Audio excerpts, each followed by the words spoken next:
Nos habíamos quedado en el tratamiento profiláctico de elección, en este caso va a ser siempre penicilina. Sin embargo, ante la cada vez más incidente tasa de resistencias bacterianas, podemos emplear cefalosporinos de segunda generación, macrólidos o quinolonas en su caso.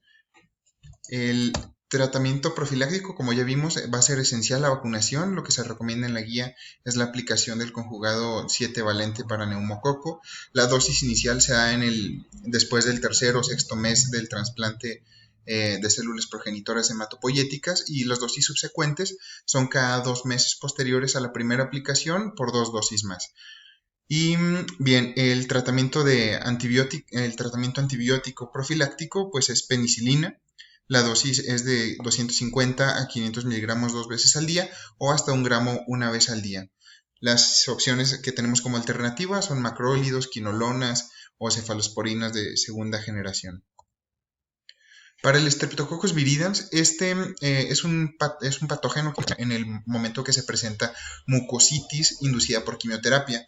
Esta puede llegar a ocasionar bacteriemias, sepsis, y bueno, se recomienda que la profilaxis antibiótica, prácticamente el mismo esquema previo, se mantenga por al menos 21 días desde el trasplante.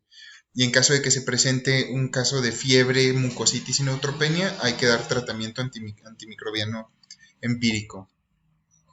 Para el Haemophilus y Bordetella, las recomendaciones son bastante similares. Requiere vacunación en todos los casos.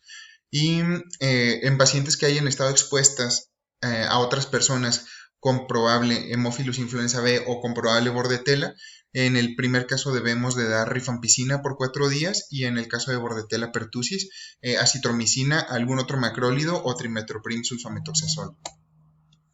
En el caso de citomegalovirus, bueno, todos los pacientes están en riesgo. Los que más riesgo van a tener son los que ya tienen los que tienen serología positiva o que son seronegativos, pero el donador es positivo. Se tiene que medir, por ende, los anticuerpos IgG para citomegalovirus antes del trasplante, en uno y en otro, tanto en receptor como en donador. Y bueno, esto para determinar el riesgo que tiene de infección primaria o de reactivación de una infección latente. Una medida profiláctica que se puede emplear es el uso de donadores seronegativos, o también se puede utilizar la estrategia de administración de injertos que ya han sido filtrados, o filtración de leucocitos.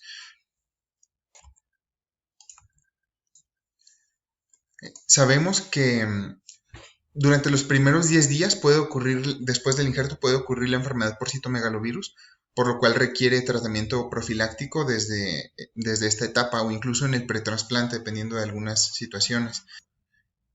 El tratamiento profiláctico se utiliza ganciclovir, aciclovir o valganciclovir. Entonces ya sabemos que todos los pacientes tienen riesgo de infección por citomegalovirus, especialmente en aquellos casos con donadores y receptores serodiscordantes. En las tablas que tenemos a la derecha vemos de que el riesgo de reactivación o de recurrencia de una enfermedad latente es muy bajo, sin llegar a cero, en los casos en los que tanto el donador como el receptor son seronegativos, hasta un 3.1%, y la tasa más alta de recurrencias se da cuando el receptor es positivo, independientemente si el donador es positivo o negativo. En el caso de una infección primaria, también vemos que la proporción de pacientes que se infectan por citomegalovirus es muy baja, casi cero, cuando el donador y el receptor son negativos. Y bueno, predominantemente va a ser más alta cuando el receptor es positivo, ya tiene serología positiva. Eso nos habla de que posiblemente tenga una infección que está en periodo de incubación. Y bueno, en estas gráficas podemos apreciar que que la supervivencia va a ser mayor, independientemente del tipo de trasplante de células progenitoras hematopoyéticas que se lleve a cabo. La supervivencia es mayor en los casos en los que la serología es negativa. Los factores de riesgo: vemos que existen algunas situaciones que nos incrementan el riesgo de tener infección por citomegalovirus, como por ejemplo ya una serología positiva, una depresión o algún estado de depresión de células T, algunos medicamentos como fludarabina, dosis altas de prednisona a 1 miligramo por kilo o más o equivalentes, globulina antitimocito y alemtuzumab. Si tenemos enfermedad del injerto contra el huésped, también existe probabilidad más alta de tener infección por citomegalovirus, o si el donador es discordante o es un donador haploidéntico o el injerto proviene de células del cordón umbilical.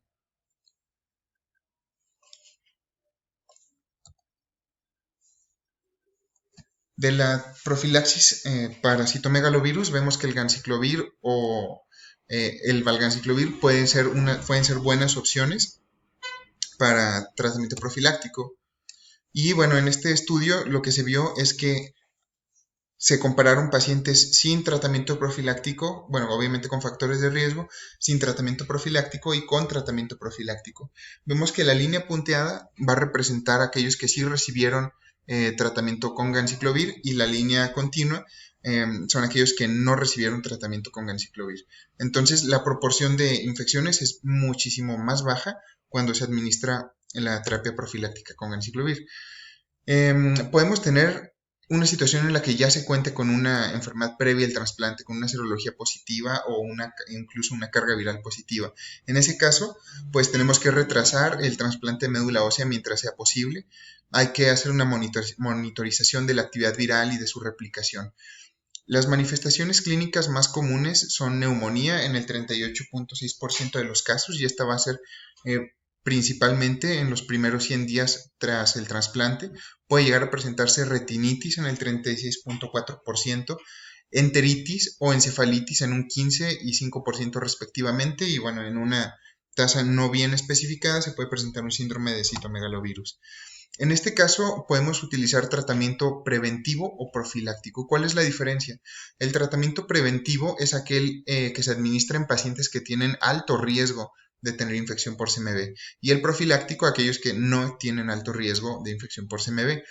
El tratamiento preventivo durante los primeros 100 días posteriores al trasplante lo podemos utilizar con ganciclovir a 5 miligramos por kilo por dosis, 2 veces al día por 7 a 14 días, y vamos a continuar el tratamiento hasta que los marcadores de citomegalovirus, ya sea la PCR o la antigenemia, sean negativos. Tiempo indefinido. Y en el caso de tratamiento profiláctico también utilizamos ganciclovir, dosis 5 miligramos por kilo. El tiempo de inducción va a ser más corto, de 5 a 7 días, y se mantiene aproximadamente hasta el día 100 posterior al trasplante. Y bueno, tenemos algunas alternativas: Foscarnet y Cidofovir en caso de tratamiento preventivo, y Foscarnet y aciclovir en caso de tratamiento profiláctico. Las dosis, pues bueno, las podemos ver en la tabla. Y en el caso de que se requiera tratamiento profiláctico 100 días posteriores del trasplante, vemos que ganciclovir, la misma dosis, terapia de inducción de 7 a 14 días, y bueno, diario por 1 a 2 semanas o hasta que los indicadores de citomegalovirus sean negativos. Existe también una tasa cada vez más frecuente de resistencias de citomegalovirus a ganciclovir o a valganciclovir, por lo cual, bueno, se han intentado, o más bien se han logrado, desarrollar nuevos tratamientos como el maribavir o el etermovir, en el cual vemos que actúa, por ejemplo, el maribavir va a actuar sobre la UL97 quinasa, y el etermovir en la UL51, 56 y 89, lo cual va a inhibir la replicación viral cuando estos medicamentos, bueno, están indicados si se sospecha de resistencia a ganciclovir o valganciclovir. En esta tabla vemos que el fármaco aparentemente más efectivo a los 3 meses de haber iniciado el tratamiento es el etermovir, con un 0% de incidencia de citomegalovirus en pacientes post-trasplantados. Y bueno, nada despreciable el maribavir o el valganciclovir inclusive. Con el virus del Epstein-Barr, tenemos que hacer una búsqueda intencionada en el pretrasplante de inmunoglobulina G anti-Epstein-Barr. El riesgo no es que llegue a presentar una mononucleosis o algo por el estilo, sino más bien una enfermedad linfoproliferativa post-trasplante, la cual, bueno, pues puede llegar a ser grave y puede incrementar la mortalidad. Esta entidad se presenta principalmente cuando hay citopenias de células T, y bueno, se debe realizar una PCR para Epstein-Barr, ya que inclusive 3 semanas antes de que se manifieste la enfermedad ya podemos tener una carga viral alta. Las personas que tienen mayor riesgo de infección por Epstein-Barr, son aquellas que tienen depresión de células T o que se han utilizado anticuerpos anticélulas T, que el injerto proviene de células del cordón umbilical o trasplantes de donadores haploidénticos. En este caso no vamos a indicar otra cosa más que rituximab, 375 miligramos por metro cuadrado de superficie corporal, esto con el fin de inhibir o evitar la probabilidad de tener una enfermedad linfoproliferativa post-trasplante. Para el virus del herpes simple, todos los receptores se deben de realizar IgG antiherpes simple en el pretrasplante. En aquellos casos de que sean seronegativos, hay que hacer hincapié en evitar a toda costa la posible infección por virus del herpes simple. En aquellos seropositivos se debe otorgar tratamiento profiláctico con aciclovir. Entonces, se inicia desde el acondicionamiento pretrasplante y se continúa hasta prácticamente la remisión de la mucositis cuando se administra el tratamiento mieloablativo, lo cual ocurre aproximadamente a los 30 días. Hay que tener cuidado con las resistencias. Estas no son especialmente prevalentes cuando se utilizan tratamientos a dosis bajas o inadecuadas o a dosis intermitentes. Las alternativas que podemos utilizar son el valganciclovir, el foscarnet y el famciclovir. Entonces, en esta tabla lo que podemos ver son las dosis de los medicamentos que ya habíamos comentado. En aquellos que requieran tratamiento profiláctico para virus del herpes simple, usamos aciclovir, dosis de 400 a 800 miligramos 2 veces al día o 250 miligramos por metro cuadrado IV cada 12 horas en pacientes hospitalizados. O podemos utilizar valganciclovir 500 miligramos al día o 2 veces al día en caso de que se trate de un paciente con inmunocompromiso importante o severo.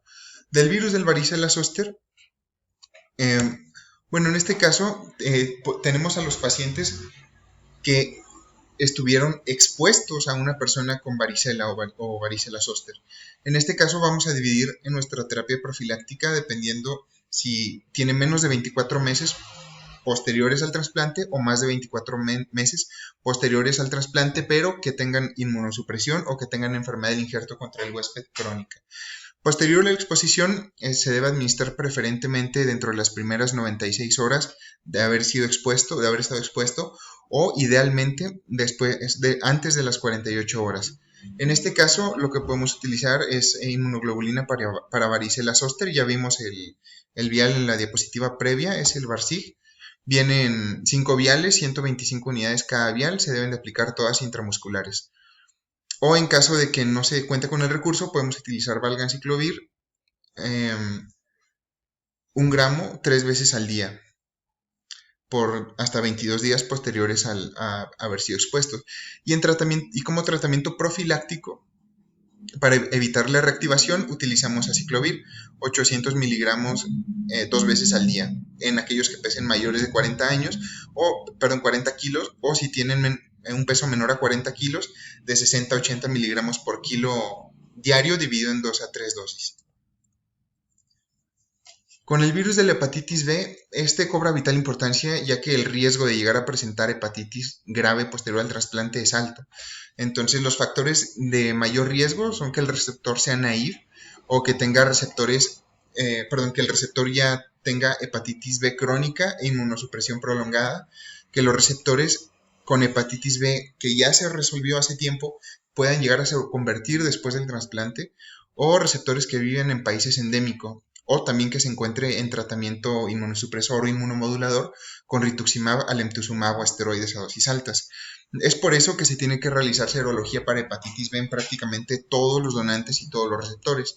Debe de incluir antígeno para superficie, anticuerpo para superficie o el COR, y en caso de que este último sea positivo, también se debe solicitar carga viral o DNA para hepatitis B.